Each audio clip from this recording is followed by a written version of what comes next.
பழத்தோட்ட ஊழியங்கள், கர்த்தரருளின ஊழியங்கள். திராட்சை பழத்தோட்ட ஊழியங்கள், கர்த்தரருளின ஊழியங்கள். அவரில் நிலைத்திருந்து கனி கொடுப்போம், கர்த்தர் வாய்க்க செய்வார். அவரில் நிலைத்திருந்து கனி கொடுப்போம், கர்த்தர் வாய்க்க செய்வார். துதி உமக்கே, துதி உமக்கே, துதி உமக்கே என்றுமே என்றும். துதி உமக்கே, துதி உமக்கே, துதி உமக்கே என்றுமே என்றும். துதி உமக்கே என்றுமே என்றும். துதி உமக்கே என்றுமே.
சிறியவனை பொழுதிலிருந்தும் எளியவனை குப்பையிலிருந்தும் எடுத்து உயர்த்தி ராஜாக்களோடும் பிரபுக்களோடும் வந்திருக்க செய்கிற அருமை ஆண்டவர் இயேசு கிறிஸ்துவின் இனிதான நாமத்தினாலே இந்த சத்தத்தை கேட்கின்ற அனைத்து தேவனுடைய பிள்ளைகளுக்கும் என்னுடைய அன்பான கிறிஸ்துமஸ் வாழ்த்துக்களை நான் தெரிவித்துக் கொள்கிறேன். கர்த்தர் உங்களை உங்கள் பிள்ளைகளையும் ஆசீர்வதிப்பாராக, கோடா கோடியாய் பெருக பண்ணுவாராக. பிரித்துக்குரியவர்களே, கிறிஸ்துமஸ் வாரத்தில் நாம் நிற்கிறோம். இந்த வாரம் நாம் கிறிஸ்துமஸை கொண்டாட போகிறோம். இன்னும் 2 தினங்கள் தான் இருக்கிறது கிறிஸ்துமஸை கொண்டாடுவதற்காக. எல்லோரும் நல்லா ஆயத்தமாக இருப்பீங்க. நிறைய பேர் வெளியூர்லேருந்து சொந்த ஊருக்கு வருவதற்காக ஆயத்தப்பட்டுருப்பீங்க. ஒரு சிலர் ஏற்கனவே பெங்களூர், சென்னையிலேருந்து ஊருக்கு வந்திருப்பீங்க. வெளிநாட்டிலேருந்து கூட, அமெரிக்காவிலேருந்து கூட, ஆஸ்திரேலியாவிலேருந்து கூட வந்திருக்காங்க. எல்லாம் ரொம்ப சந்தோஷம். இதை போல் ஒரு மகிழ்ச்சியான தருணம் இந்த வருடத்தில் இல்லவே இல்லை. டிசம்பர் மாதம் கிறிஸ்துமஸ் வாரத்தில் தான் எல்லோரும் சந்தோஷமாக இருக்காங்க. முக்கியமாக தேவனுடைய பிள்ளைகளுக்கு மிகவும் சந்தோஷம். ஏன்னா ஏசப்பா பிறந்துட்டாங்கங்கிற அந்த நிகழ்வை நாம் கொண்டாடுகிறோம், மறக்காமல் நினைவு கூறுகிறோம். இதை நாம் பாராட்டித்தான் ஆக வேண்டும். அதே போலவே இதுக்குரியவர்கள் நிறைய பேர் குடும்பங்களில் நல்ல திருமண காரியங்கள் கைகூடி இருக்கின்றன.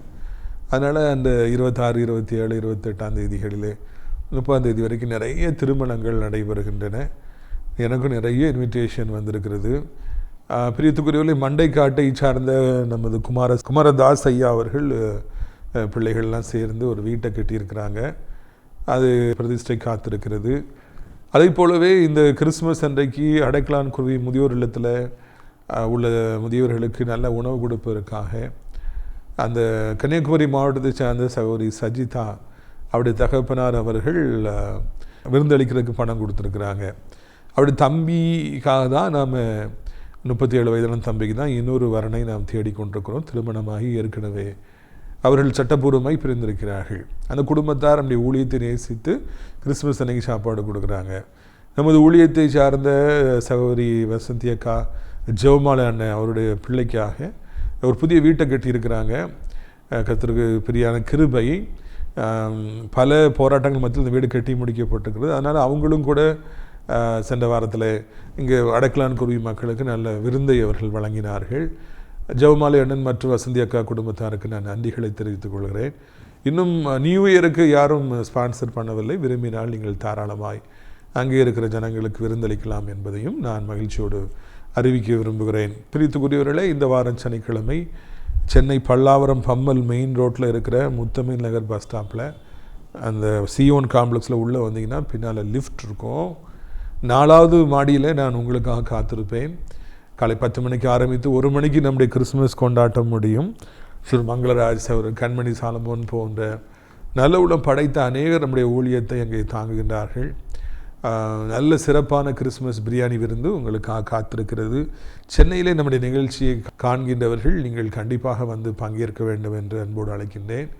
இரவு 9 மணிதோறும் ஜாய் டிவியில் 1 நிமிட தேன்துளி நம்முடைய நிகழ்ச்சி ஒளிபரப்பாக ஆரம்பித்திருக்கிறது. முடிந்தால் பாருங்கள். வெள்ளிக்கிழமை மாத்திரம் 9:30 மணிக்கு அது ஒளிபரப்பாகும்.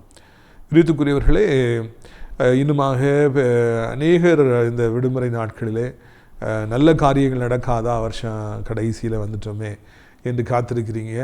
திருமணமாகவில்லையே, குழந்தை இல்லையே, பேர குழந்தை இல்லையே. உங்களுக்கான அந்த நல்ல செய்தியை இயேசு கிறிஸ்து சீக்கிரத்தில் செய்வார் என்று நான் ஆண்டவருடைய நாமத்தில் உங்களுக்கு சொல்ல ஆசைப்படுகிறேன்.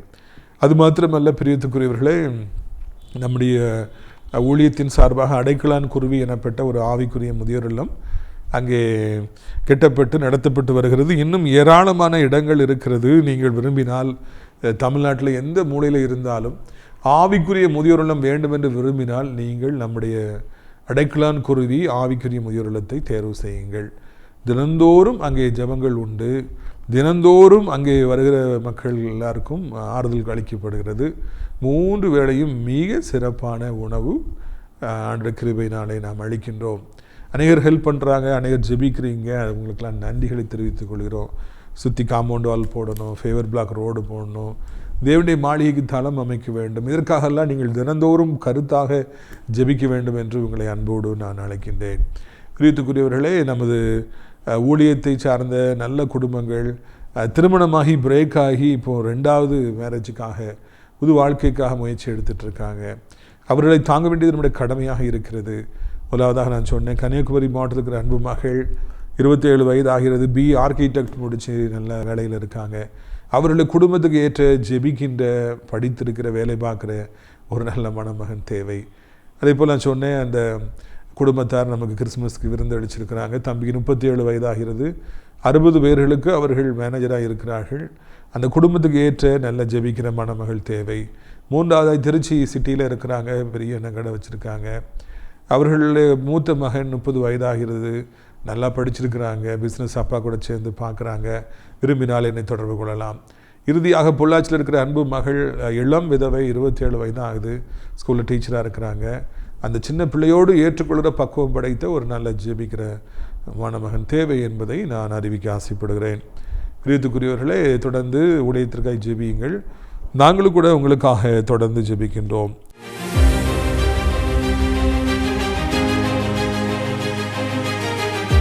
பிரியத்துக்குரியவர்களே, சங்கீதம் 18:33 சொல்லுகிறது, அவர் என் கால்களை மான்களின் கால்களை போலாக்கி உயர் ஸ்தலங்களில் என்னை நிறுத்துகின்றார். கர்த்தர் தன்னுடைய பிள்ளைகளுக்கு யாருடைய கால்களை கொடுக்கின்றார் பார்த்தீர்களா? மான்களின் கால்களை கொடுக்கின்றார். அனைத்து உயிரினங்களிலும் மிக விரைவாக ஓடக்கூடியது தான் இந்த மான். தன்னை துரத்துகிற எல்லா சிங்கத்திற்கும் புலிக்கும் தப்பும்படியாக அது மிக விரைவாக ஓடும். பிரியத்துக்குரியவர்களே, நீங்கள் ஆணுடைய பிள்ளையாக மாறுகின்ற பொழுது இதை போலவே மிக விரைவாக ஓடுகின்ற கால்களை கர்த்தர் உங்களுக்கு தருகின்றார். படிக்கின்ற இடத்துல உங்களுக்கு போட்டி போட்டுக்கொண்டு எத்தனையோ பேர்கள் ஓடிக்கொண்டிருக்கலாம். நான் தான் முதலாவதாக வருவேன் என்று மார்த்தட்டலாம். எத்தனையோ கோச்சிங்க்கு அவர்கள் போய்கொண்டிருக்கலாம். பிஸ்னஸ் என்றாலே இன்றைக்கு கடுத்த போட்டி நிலவுகின்றது. எல்லா பக்கமும் வெற்றி பெறுவதற்காக மக்கள் எந்த பாதக செயலையும் செய்வதற்கு தயங்காமல் இருக்கின்றார்கள். ஆனால் அவர்கள் அனைவரையும் முந்தி ஓடுகின்ற விரைவான மான்களின் கால்களை கர்த்தர் உங்களுக்கு கொடுக்கின்றார். ஒருவர் உங்களோடு கூட போட்டி போட முடியாத ஒரு சூழ்நிலையை உருவாக்குகின்றார். இன்றைக்கு உங்கள் கால்களில் வியாதி இருக்கலாம், நடக்க முடியாத சூழ்நிலை இருக்கலாம், மாடிப்படிகளில் ஏற முடியாத நிலைமையில் இருக்கலாம். இந்த வசனத்தை பிடித்து கொள்ளுங்கள். விரைவாக நடக்கின்ற, விரைவாக ஓடுகின்ற கால்களாக உங்களுடைய பலகீனமான கால்களை கர்த்தர் மாற்றுவார். வியாதி படுக்கையை நீக்குவார், தரித்திரத்தை நீக்குவார். பொல்லாத மனிதர்கள் உங்களை தொடரும் பொழுது அவர்கள் கையிலிருந்து நீங்கள் தப்பும்படியாக விரைவாக ஓடி, ஆமேன், மான்களின் கால்களைப் போல ஓடி தப்பித்து உயரமான இடங்களில் போய் நிற்க எல்லாரும் ஆச்சரியப்பட்டு உங்களை பார்க்கும்படியாக கர்த்தர் செய்வார். இந்த நாளை ஆசீர்வதித்து கொடுப்பாராக. ஆமேன்.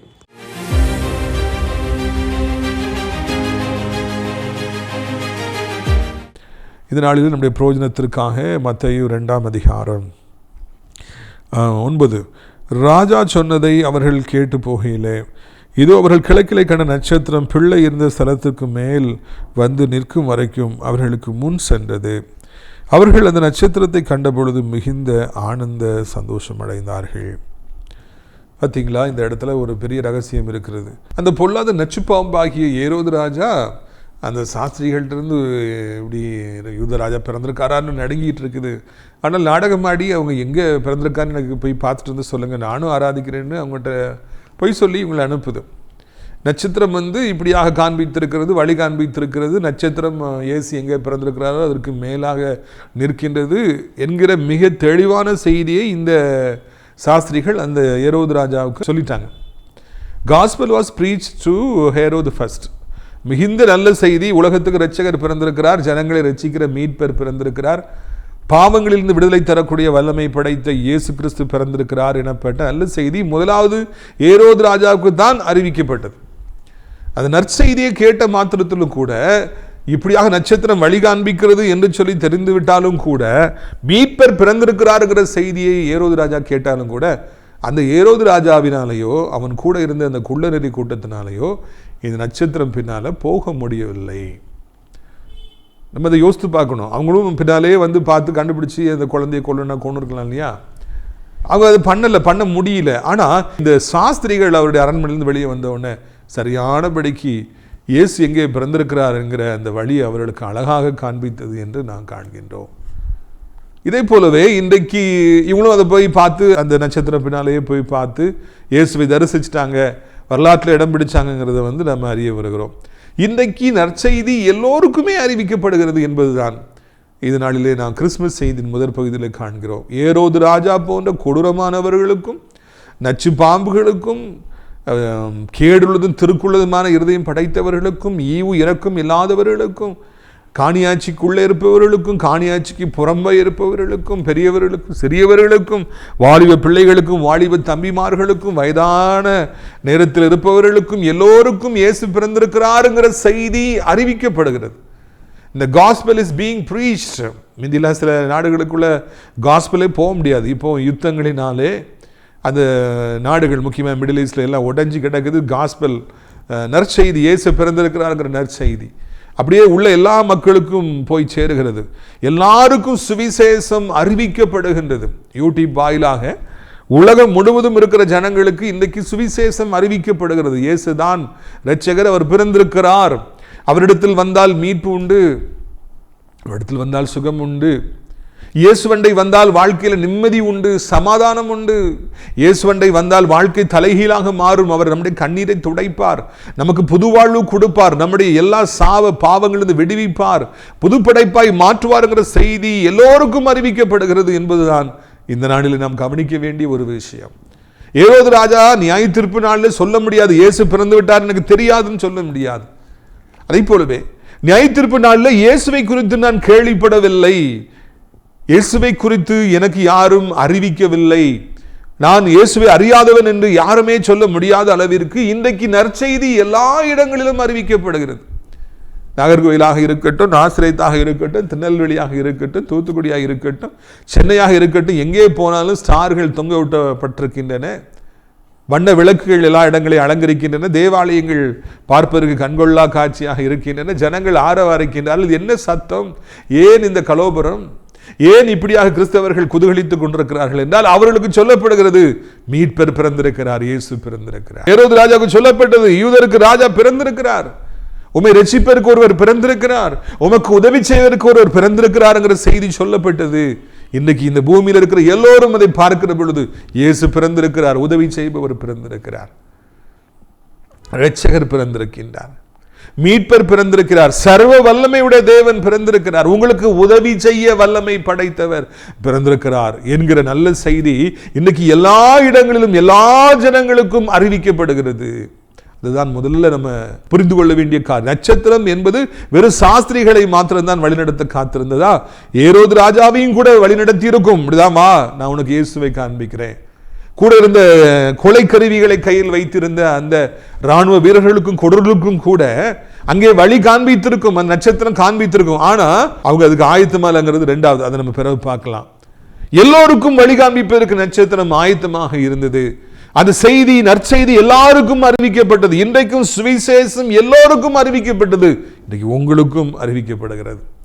வியாதிகள இருக்கீங்களா அன்பு தம்பி தங்கச்சி? சின்ன வயதிலேயே பெரிய வியாதி வந்துருச்சா?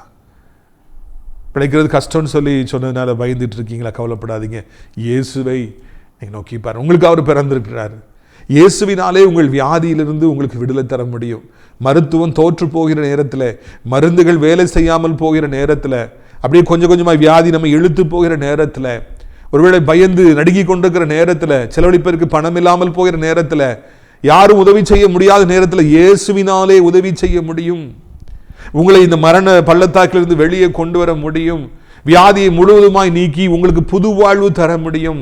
10 வருடம் 20 வருடம் 30 வருடம் என்று உங்களுடைய ஆயுசு காலங்களை இந்த பூமியிலே பெருக செய்ய முடியும். ஆண்டவராலே உதவி செய்ய முடியும். அந்த இரட்சகர் பிறந்திருக்கிறார். அன்பு தம்பி தங்கச்சி, அன்பு ஐயா அம்மா, வியாதி நிமித்தமாய் அகோரத்தின் நிமித்தமாக மிகுந்த உபத்திரவத்தில் இருக்கிற நீங்கள் இயேசுவண்டை வாருங்கள். இயேசு பிறந்திருக்கிறார். அவராலே உங்களுடைய சூழ்நிலைகளை மாற்ற முடியும், வியாதியை மாற்ற முடியும். எந்த வியாதியாக இருந்தாலும் அந்த வியாதியிலிருந்து சுகம் கொடுக்க இயேசுவினாலே கூடும்.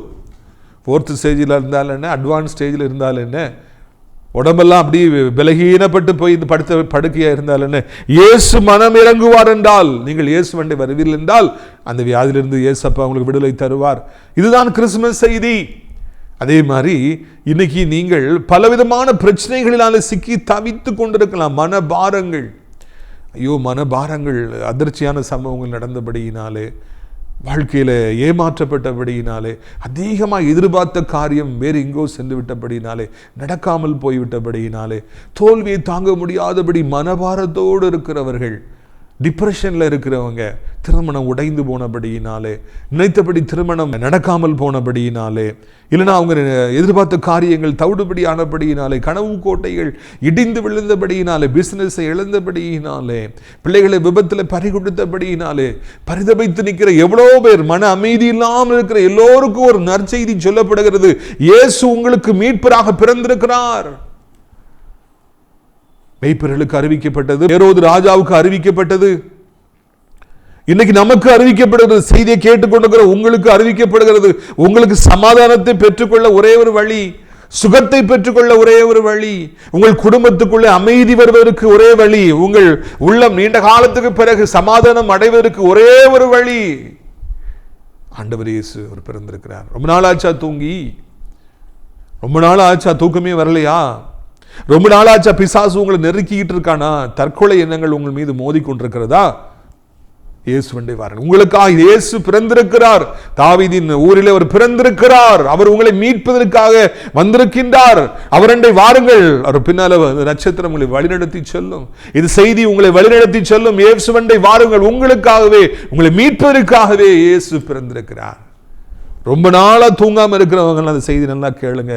இயேசுவை நோக்கி பாருங்க. இப்போ நான் சொல்றேன், இந்த நாளிலிருந்து மருத்துவம் இல்லாமலேயே, டேப்லெட் இல்லாமலேயே தூக்கம் வரும்.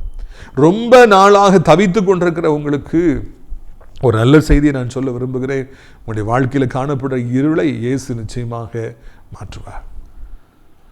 வனபாரங்களை நீக்குவார். குடும்பத்தில் காணப்பட தருத்திரம், ரொம்ப நாளாக உங்களை பிடிச்சி தருத்திரம் அப்படி ஆட்டி பழைத்து கொண்டு இருக்கலாம். எங்கே போனாலும் நஷ்டம், என்ன பிஸ்னஸை செஞ்சாலும் நஷ்டம், எவ்வளவு இன்வெஸ்ட் பண்ணாலும் ஒன்றுமே இல்லாமல் போயிடும், எவ்வளவு செலவுலாம் வந்துக்கிட்டே இருக்கும், வருமானமே இருக்காது.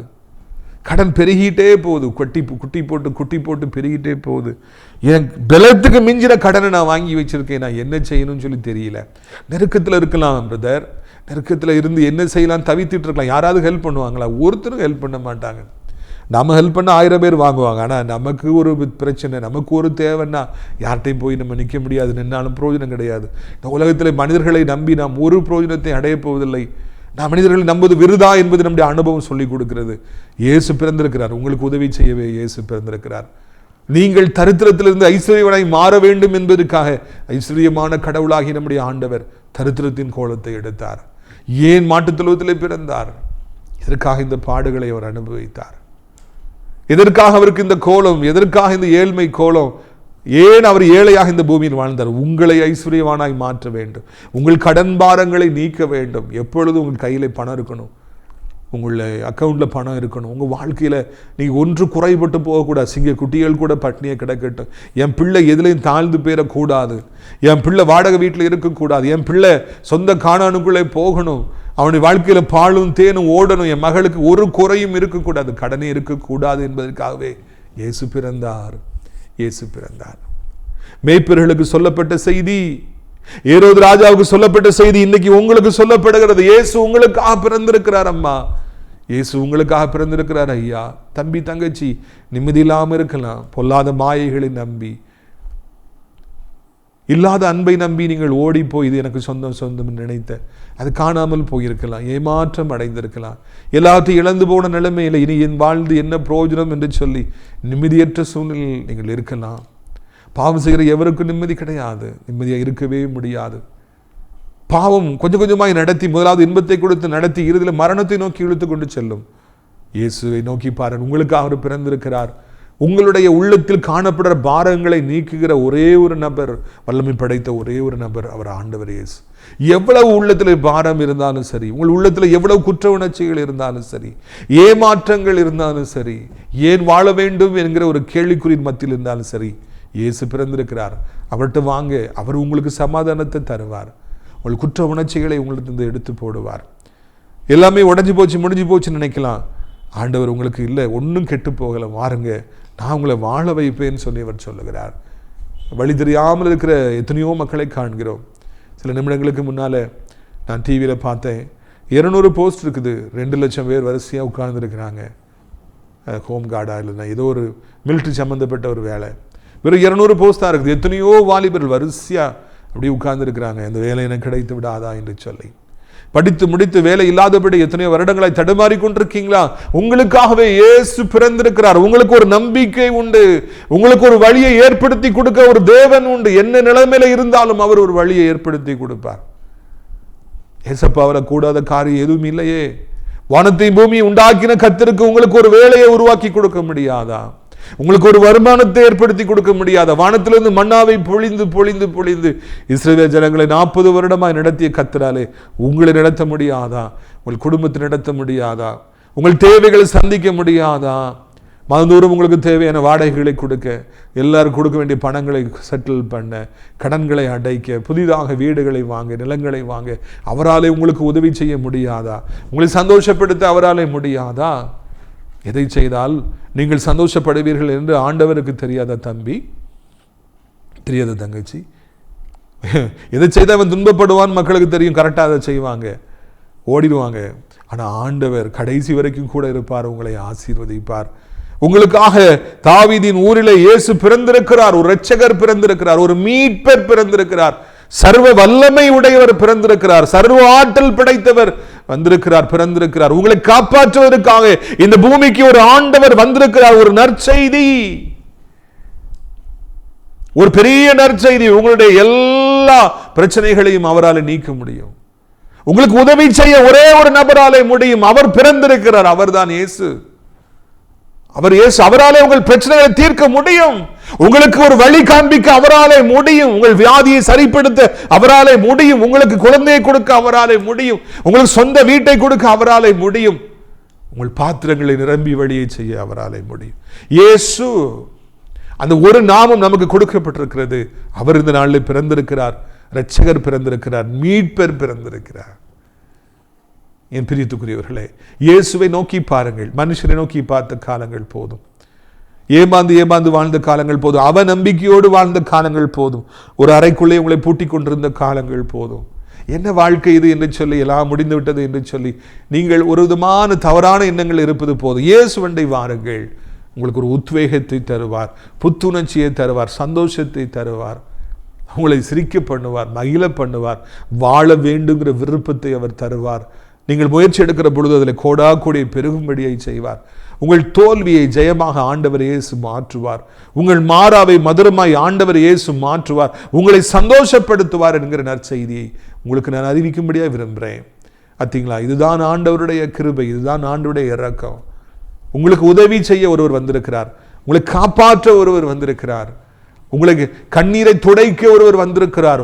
மகனே மகளே என்று அன்பாய் அழைக்க, பரிவாய் அழைக்க ஒருவர் வந்திருக்கிறார். கலங்காதே, திகையாதே, பயப்படாதே என்று சொல்ல ஒருவர் வந்திருக்கிறார். அவரை பயன்படுத்தி கொள்ளுங்கள். அர்த்தமுள்ள கிறிஸ்துமஸை கொண்டாடுங்க. இயேசு எனக்காக பிறந்துட்டாருன்னு சொல்லி நீங்கள் விசுவாசிச்சாலே அதுவே போதும் என்று சொல்லி நான் நினைக்கின்றேன். பிரித்துக்குள் எந்த நிலைமையில் இருந்தாலும் இயேசு உங்களுக்கு உதவி செய்வார். உங்கள் வாழ்க்கையின் கண்ணீரை துடைப்பார். இயேசு உங்களுக்காக பிறந்திருக்கிறார். இயேசு இதோ போயிட்டு இருக்காரு. இதோ இந்த நட்சத்திரம் பின்னால் போனால் இயேசு பின்னால் போயிடலாம். நற்செய்தி ஏரோது ராஜாவுக்கு அறிவிக்கப்பட்டது போல உங்களுக்கும் அறிவிக்கப்படுகிறது. சாஸ்திரி நட்சத்திரத்தை கண்டு மிகுந்த ஆனந்த சந்தோஷம் அடைந்தார்கள். நாமும் ஆனந்த சந்தோஷம் அடைகிற ஒரு காலம், கவலையாக இருக்கிற காலம் முடிந்து விட்டது. தோற்று போகின்ற காலம் முடிந்து விட்டது. சாபத்தில் மத்தியில் இருக்கிற காலம் முடிந்து போய்விட்டது. ஆண்டவர் உங்களை ஆசீர்வதிப்பாராக. உங்களுக்காக நான் ஜெபிக்கும்படியாக விரும்புகிறேன். எல்லாரும் ஜெபிக்கலாமா? அப்பா பிதாவே, வானத்துக்கு பூமிக்கும் ஆண்டவரே, இந்நாளிலும் கூட ஒரு நல்ல கிறிஸ்துமஸ் செய்தியை நாங்கள் கேட்கும்படியாக எங்களுக்கு நீங்கள் உதவி செய்தீங்க. அதற்காக உமக்கு நன்றி அப்பா. கர்த்தாவே தோத்திரம் ஐயா. உங்களுடைய கண்களில் இந்த நாளில் எங்களுக்கு இரக்கம் கிடைத்தது. ஆண்டவரே, எங்களை தேடி இந்த பூமிக்கு வந்தீங்க, எங்களுக்காக பிறந்தீங்க, எங்களை காப்பாற்றும்படியாக, எங்களை ஆண்டவரை ஆசீர்வதிக்கும்படியாக, எங்களை சுகப்படுத்தும்படியாக, வியாதியிலிருந்தும் பேயிலிருந்தும் ஆண்டவரை போராட்டங்களில் எங்களை விடுதலை தரும்படியாக இந்த பூமிக்கு நீங்கள் வந்தீங்க. அதற்காக நன்றி அப்பா. எத்தனையோ கோடி ஜனங்கள் என்னை காப்பாற்றுவதற்கு யாரும் இல்லையா என்று தவித்து நிற்கிற நேரத்தில் ஆண்டவரை நீங்கள் எங்களுக்கு உதவி செய்வதற்காக வந்திருக்கிறீங்க. அதற்காக நன்றி நன்றி நன்றி நன்றி நன்றி அப்பா. உங்களுடைய பலன் ஒவ்வொருவருக்கும் உண்டாகட்டும். நீங்கள் அவருடைய வாழ்க்கையின் பிரச்சனைகள் எதுவாக இருந்தாலும் இப்பொழுதே அவைகளை தீர்த்து, இப்பொழுதே வியாதிகளை சுகமாக்கி, இப்பொழுதே அவருடைய கண்ணீரை துடைத்து, இப்பொழுதே அவர்களுக்கு புது வாழ்வு கொடுத்து, ஆண்டவரை அடைக்கப்பட்ட வாசலை திறந்து, பல வருடங்களாய் நடக்காமல் இருக்கிற நல்ல காரியங்களை நடக்க செய்து, அவருடைய காத்திரத்தலை முடிய செய்து, அவர்களை ஆண்டவரை நீர் குப்பையிலிருந்தும் பொழுதிலிருந்தும் எடுத்து ராஜாக்களோடும் பிரபுக்களோடும் இந்த வருட கடைசியிலே உட்கார வைக்க வேண்டும் என்று சொல்லி கெஞ்சுகிறோம். எந்த நிலைமையில் இருந்தாலும் ஒவ்வொருவருக்கும் உதவி செய்ய வல்லமை படைத்தவரே, இந்த அருமையான நாளிலும் கூட கர்த்தாவே, உடைய பிள்ளைகள் எனக்கு உதவின்னு எவ்வளோ பேர் கதறாங்க. என் பிள்ளைக்காக ஜெபிங்க ஐயா, என் கணவனுக்காக ஜெபிங்க, எங்கள் அம்மாவுக்காக ஜெபிங்க, எங்கள் அப்பாவுக்காக ஜெபிங்கன்னு எவ்வளோ பேர் கதறாங்க. ஒவ்வொருவரையும் கர்த்தர் ஆசீர்வதிப்பீராக. ஒவ்வொருவருக்கும் கர்த்தாவே நீர் உதவி செய்வீராக. உடைய வல்லமை ஆண்டவரை இப்பொழுதே புறப்பட்டு செல்வதாக என்று சொல்லி கர்த்தாவை கெஞ்சுகிறோம் ஐயா. வானத்தையும் பூமியும் படைத்த கர்த்தர் திரு நாமத்தினாலே ஆண்டவரை ஸ்தோத்திரம். சுகமாக்கவே முடியாதுங்கிற வியாதிகள் ஒரு நிமிடத்தில் இப்பொழுதே சுகமாகின்றன. நமக்கு நன்றி. சாப்பிட முடியல, தூங்க முடியல, நடக்க முடியல, ஓட முடியல, மாடிப்படியில் ஏறி இறங்க முடியல, படிக்க முடியல, சம்பாதிக்க முடியல, குடும்பத்துக்கு பிள்ளைகளுக்கு செய்ய வேண்டிய கடமைகளை செய்ய முடியல ஐயா, எனக்காக ஜெபிங்கன்னு சொல்கிற ஒவ்வொருவருக்கும் இப்பொழுது நீர் அற்புதத்தை செய்கிறீர். நன்றி. செயல்படாத அவயங்கள் செயல்படட்டும். விற்காத நிலங்கள் விற்கட்டும். வர வேண்டிய பணங்கள் வரட்டும். சம்பளம் வரட்டும். ப்ரமோஷன் வரட்டும். டிரான்ஸ்ஃபர் வரட்டும். பிசாசின் கிரியைகள் எரிந்து அழிந்து சாம்பலாகட்டும். இந்த நிகழ்ச்சியை பார்க்குற ஜனங்கள் என்ன நிலைமையில் இருந்தாலும் அவர்களுக்கு ஒரு அற்புதத்தை செய்யும், ஒரு அதிசயத்தை செய்யும். இருள் நீங்கட்டும். மிகுந்த சந்தோஷம் அவர்களுக்கு உண்டாகட்டும். நாமத்தினால் இந்த செய்தியை கேட்குற ஒவ்வொருவரையும் ஆசீர்வதிக்கிறேன். முக்கியமாக வயதானவர்கள் கீழே விழுந்து விடாதபடி, அவர்களுக்கு எந்த ஆபத்து வந்து விடாதபடி, பலன் குன்றாதபடி, இருமல் வராதபடி, வியாதி வராதபடி காத்துக்கொள்ளுங்க. இந்த குளிர் எவரையும் சேதப்படுத்தாதபடிக்கு காத்துக்கொள்ளுங்க. வாகனத்தில் போகிறவங்களை பாதுகாத்துக்கொள்ளுங்க. ஹார்ட் அட்டாக்கு, ஸ்ட்ரோக் போன்ற பயங்கர சடிதில் வருகிற ஆபத்துகள் எதுவும் வராதபடி பாதுகாத்துக்கொள்ளுங்க. இறைவா, வாலிபர்களை போதை பழக்கத்திலிருந்து, மொபைல் அடிமைத்தனத்திலிருந்து விடுவீங்க. ஆண்டவரே, நீண்ட காலமாய் காத்துல அற்புதத்தை செய்யுங்க. உலகம் இருக்கிற அத்தனை நாடுகளையும் தாய் திருநாடாக இந்தியாவையும் ஆசீர்வதிங்க. அனைத்து மக்களையும் ஆசீர்வதிங்க கர்த்தாவே. அனைத்து ஆவிக்குரிய பிள்ளைகளையும் ஊழியக்காரர்களையும் கூட ஆசீர்வதிங்கப்பா. நாசரேத் ராஜ்யப்பிள்ளத்தோட்ட ஊழியங்களை நேசிக்கிற, நாள்தோறும் நம்முடைய நிகழ்ச்சிகளை பார்க்கிற, அறிவுப்படுத்துகிற மக்களுக்காக ஜெபிக்கிறோம், ஆசீர்வதிக்கிறோம். அடைக்கலான் குறுகிய முதியோரத்தில் சேர அநேக இடங்கள் உண்டே. அநேக ஆவிக்குரிய மக்களை அழைத்து கொண்டு வாரும், முதியோர் அழைத்து கொண்டு வாரும், மகிமைப்படும். இயேசுவின் மூலமே ஜெபிக்கிறோம் நல்ல பிதாவே, ஆமென். என் ஆத்மாவை கர்த்தரை சோத்திரி, என் முழு உள்ளமே அவருடைய பரிசுத்த நாமத்தை சோத்திரி. என் ஆத்மாவை கர்த்தரை சோத்திரி, அவர் செய்த சகல உபகாரங்களையும் ஒருபொழுதும் மறவாதே, ஆமென். நம்முடைய கர்த்தராகிய இயேசு கிறிஸ்துவின் கிருபையும் பிதாவாகிய தேவனுடைய அன்பும் பரிசுத்தாவிய அந்யோன்ய ஐக்கியமில்லாத பிரசன்னம் உங்கள் அனைவரோடு இன்றைக்கு காலங்களிலும் நிலைத்திருப்பதாக. அல்லேலூயா, அல்லேலூயா. God bless you. Amen.